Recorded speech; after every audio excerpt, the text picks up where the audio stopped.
Snap, crackle, pop.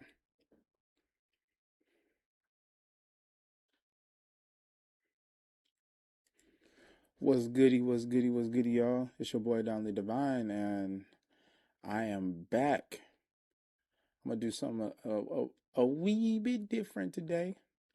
The topic that I have on today is the importance of a mother, not a mom.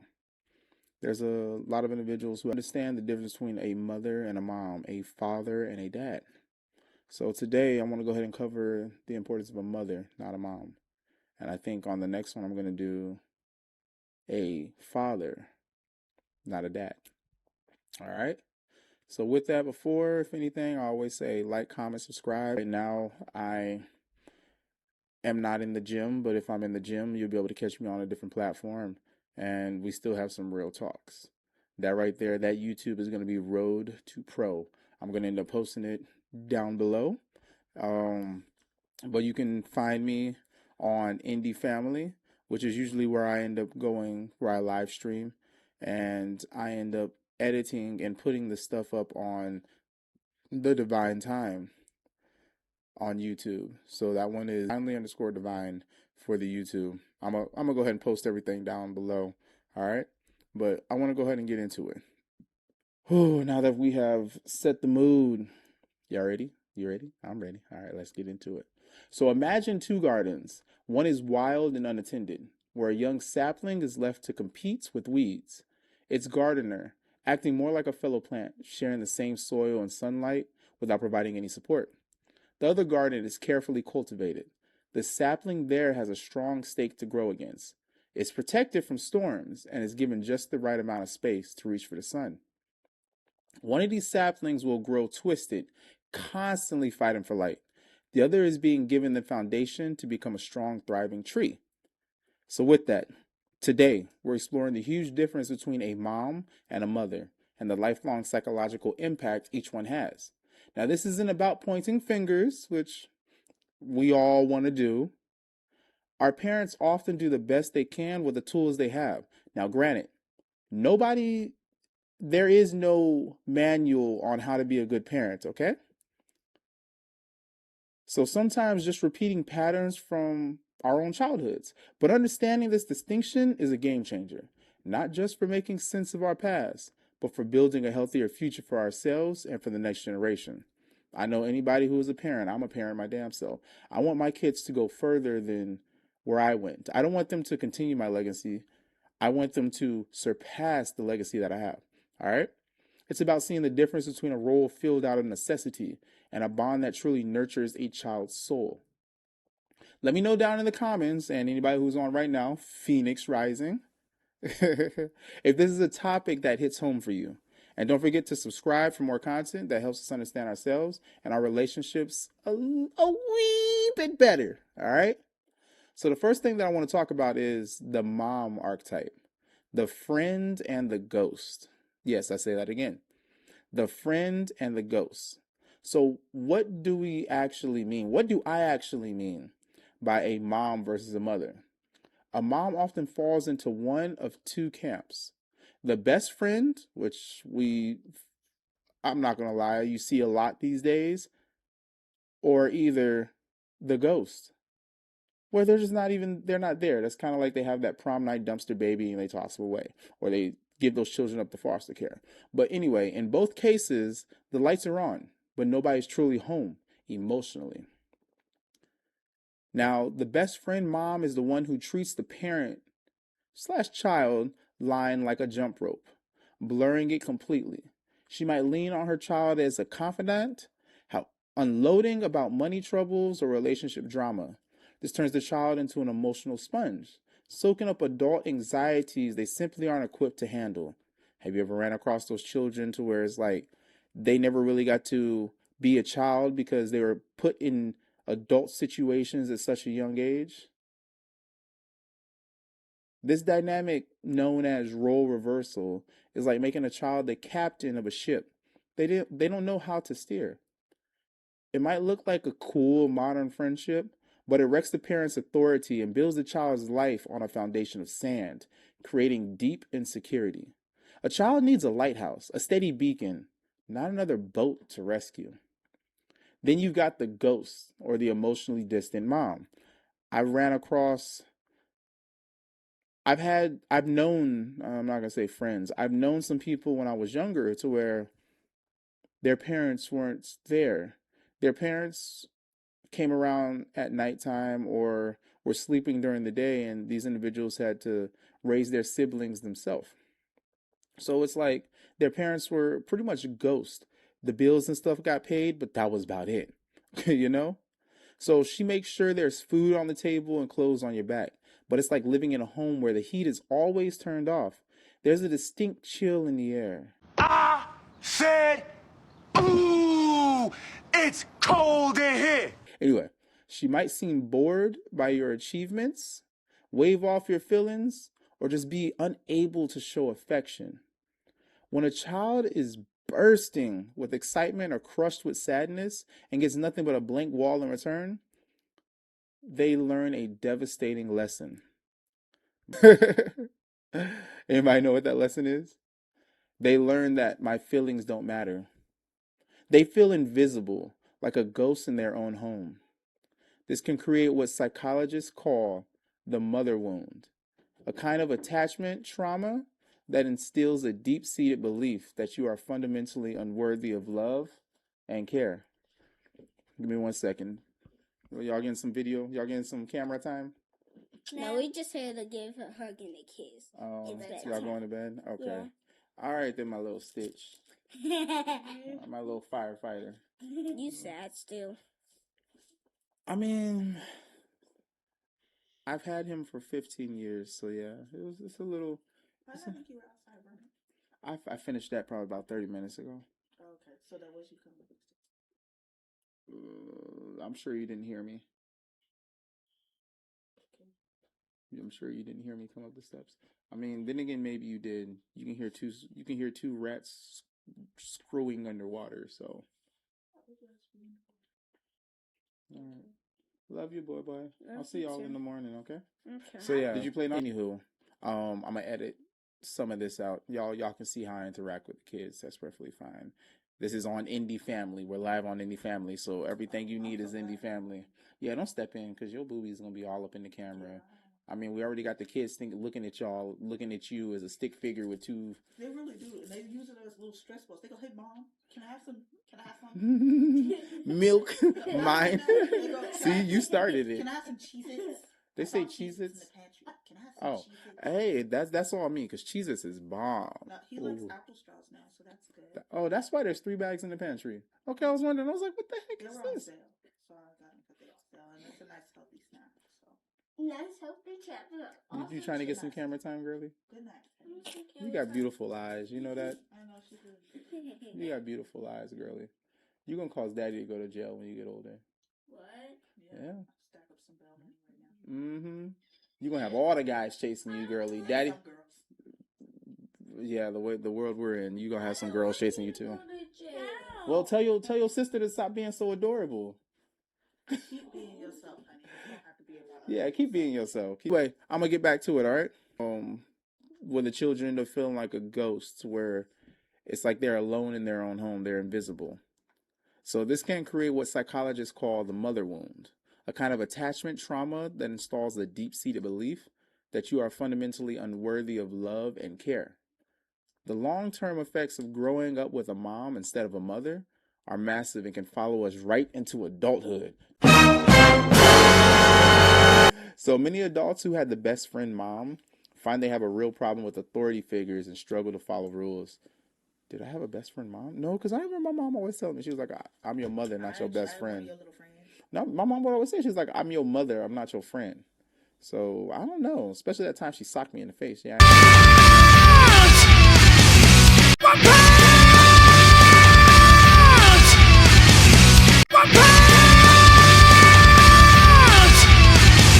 ain't gonna ever live that down. I can never forget that. Nothing. I was putting my sock on and I looked at her. She said, "Bow." I was like, "What the fudge?" She was like, "I felt like you were gonna swing on me." I was like, and now that I'm older, I'm like, "You got PTSD. You must have got your ass whooped too many times in order to think that." I don't know. I was young. I wasn't even in. I don't know because I had Mr. Laeja, so I was in 5th grade when that happened. Yeah, I remember that. Mm. But anyway, so usually they'll end up having a real problem with authority figures and struggle to follow rules. I mean, I kind of do, but I'm gonna have to find out what the root of that is. Babe, stop shaking your booty. I'm trying to record, like trying to record and be on live, and you making me want to make a different type of movie. Oh, she closing the door. How soon? How soon can you bed? How soon am I making a movie? It's coming to bed. How soon am I coming? I mean, I don't know. It depends on how many tricks you do. Let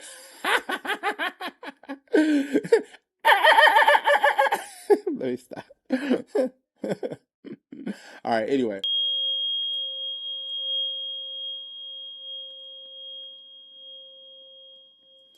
No matter what's going on in my life, I always find something positive to latch on to. Something to make me smile and a way to bring positivity to others.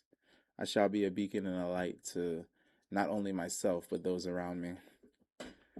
Big up, love and respect. So, again, the long term effects of growing up with a mom instead of a mother are massive and can follow us right into childhood. Many adults who had the best friend mom find they have a real problem with authority figures and struggle to follow rules because their own captain never held the wheel. They can feel this intense, lifelong pressure to be the caretaker in all their relationships, constantly trying to plug leaks in everyone else's boats until they sink from exhaustion. I guess I did have a mom. I guess I did have a friend instead of a mother. Oh, shit. Because that's explaining a lot of oh my gosh, I'm getting to the root. So look at that. The episodes that I create, that right there is me telling myself, don't laugh at me. She said, keep dropping those gems. People are going to need authentic people and the truth, the mom version. Big facts. So that's something. Thank you, Phoenix Rising. She said, I'm listening. All right. But going into it, everything that's being said right Phoenix now. Rising says, I had the silent mom, she was more focused on her marriage than us, but we ate good and kept clean. I mean, with me, my mom, she was in the army. So with it, I didn't I didn't see her all the time unless it was like really more the weekends. And I personally got into a lot of different activities and gang activity just because of the fact that I guess you can say I wanted that family. You feel me? What's up, brown skin? How you doing? But I mean, yeah, I wouldn't say I had like all the newest stuff. I mean, I had an older sister as well, and me and her honestly kept each other together. But with it, they can feel intense, lifelong pressure to be the caretaker in all their relationships. Kind of me, I'm the problem solver, constantly trying to plug leaks in everyone else's boats until they sink from exhaustion. I mean, I've been burned out probably like a good 3 times so far in the this relationship slash marriage that I'm in currently. And every time it's like I need to find a way to pour back into myself. And that's the reason why I do the things that I do to be able to heal myself. So, for those who grew up with an emotionally distant mom, the fallout is just as profound. It can lead to a nagging inner critic that acts like a permanent heckler in the audience of your life because their feelings were ignored.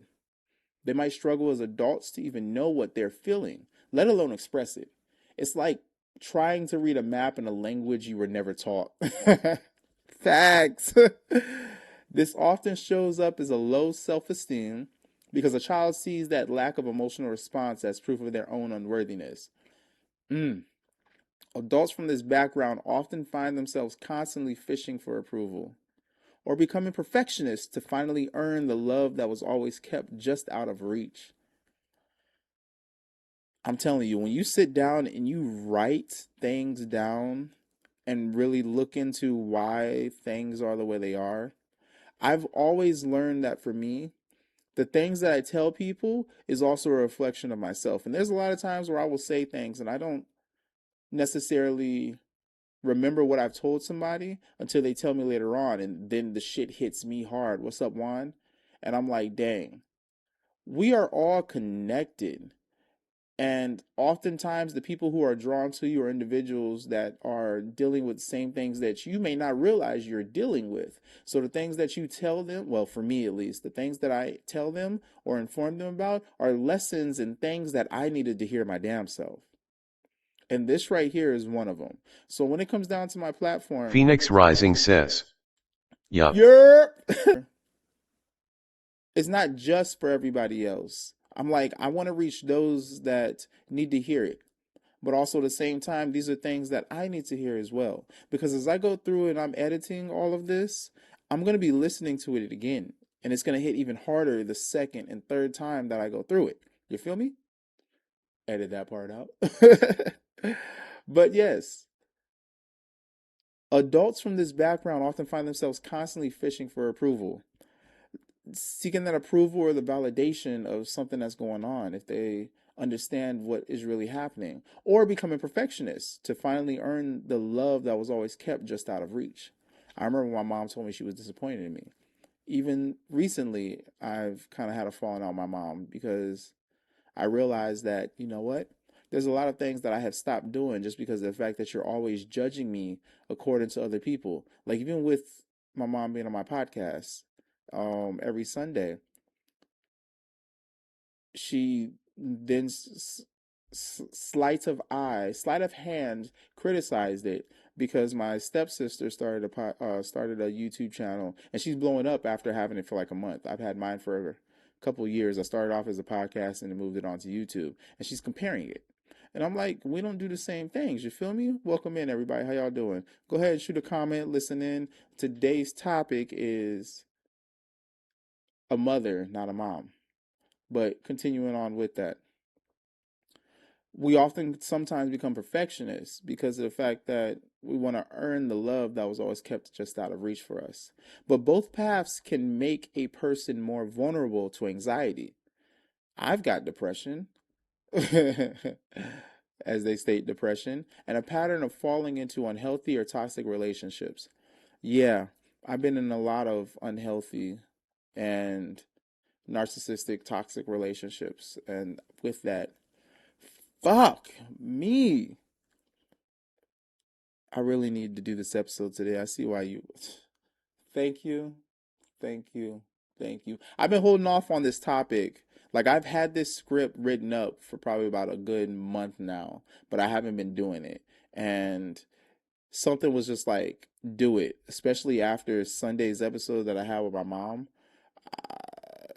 Every everything happens the way it's supposed to be. So with it, I want to go ahead and ask the mother archetype, the nurturer and the guide. Y'all ready for this? Come on, Phoenix, being reborn from the ashes. So what does the other side of the coin look like? We just talked about the ghost and the friend. Let's talk about the mother archetype. And right away, let's be clear. This is not about being perfect. The psychoanalyst Donald Winnicott famously gave us the term, the good enough mother. He argued that what a child needs isn't a flawless superhero, but a gardener who is constantly present and attuned to the plant's needs. A mother. A mother is a nurturing guide. She gets that her main job isn't to be liked, but to provide the structure and safety her child needs to grow into a capable human being. Would you say you're a capable human being? Y'all probably really messed up in the head, to be honest with you. What's good, everybody? How you doing, Bobby? What is that? No, that's Bob. And what's up, Sherry? I probably butchered your name. I'm sorry if I did. The most important job of a mother is providing a secure base. This is about being a safe harbor in a storm, offering steady emotional support for her child's feelings. Not necessarily her feelings, but her child's feelings. When a child with a nurturing mother is scared, sad, or angry, they know they can sail back to port for comfort and validation. The mother acts as an emotional co pilot, helping the child read the turbulent weather of their feelings and navigate through them. This process is absolutely essential for developing emotional intelligence and self control. Now, that's one thing. As a man, Everybody always says that women have a higher emotional intelligence than men. I agree, because I'm not going to lie. Before my wife, my emotional intelligence was that of a fucking squirrel. Matter of fact, of a deer. Because I'd sit there and be like, oh shit, bad shit. And I'd stare at it like a deer in the headlights. Boom, now my life is destroyed. But just as importantly, a mother sets and holds healthy boundaries. Boundaries aren't about control, they're about love and safety. I say that again. Boundaries are not about control, they're about love and safety. Now, I'm going to go ahead and say this one time for the one time. Those in the back, y'all ready? Go ahead and put a one in the chat if you're ready. All right? It's okay. I'll wait. Cricket, cricket, cricket. But boundaries aren't about control. Phoenix Rising says 1. Phoenix Respect. Rising says 1. Boundaries aren't about control, they're about love and safety. They are the guardians on the highway of life, teaching a child how the world works and how to respect others. When a mother says, I won't let you hit, or sticks to a consistent bedtime, she's teaching self discipline. This predictability is like a steady rhythm that lowers a child's anxiety because they know the beat of their world. Research consistently shows that parenting that is like a good gardener. What does a good gardener do? They mix the sunshine of warmth with the firm treeless of rules. AKA, they stir the soil after or before they put the seeds in. All right? Mixing the sunshine of warmth with a firm trellis of rules leads to children with higher self-esteem and better emotional regulation. How many times were How many individuals have you seen growing up to where they couldn't regulate their emotions? When their emotions would take over. And I mean, for me, in high school, middle school and high school is probably the when I saw it the most, because that was the heights of puberty. A lot of individuals had a flux of testosterone or estrogen. So either something would happen, they would start crying. No offense, females. Or either now they're extremely enraged and ready to throw blows. They're ready to fight. Usually the guys. But I mean, I grew up in Hawaii, so I mean, guys and girls would both just be like, "Now, who you fuck? Oh, what's up, cuts?" And they ready to bang. So I mean, I miss those days. We was always fighting, but I'd rather fight than start unaliving people. But back to the topic at hand. A mother raises an independent person, while a friend mom creates a tangled codependent knot. And the distant mom forces a scary, premature self reliance. The nurturing mother builds the scaffolding for a healthy separation. She gives her child roots, and then she gives them wings. She's a coach, not a teammate. Cheering from the sidelines, guiding and celebrating her child's wins, and building up their sense of competence. This secure attachment becomes the blueprint for all future relationships. A child who feels secure is like someone who starts a journey with a full canteen and a reliable compass. They have a built in sense of worth and don't need to constantly hunt for it outside of themselves. They're more resilient when life gets tough because they have a rock solid foundation of self trust. Now, the path to healing, how to remother yourself. Yes, I said, how to remother yourself. All right. So, hearing all this might be stirring up some feelings. You might see your own childhood in these descriptions, and that can definitely hurt. Fuck, it's been blowing my mind so far. But the most important thing I want you to hear is this: healing is 100% possible. That's what this platform is about, healing, having those talks that need to be had, things that most likely were not spoke about or that you may not have learned about yet in your life so far. The goal isn't to stay stuck in blame, but to become your own loving parent. This is a process often called reparenting or remothering. The first step is to acknowledge the pain and grieve the mother you wish you'd had. It's perfectly okay to feel angry, hurt, and sad. Letting yourself feel these things Maybe by talking it out or journaling.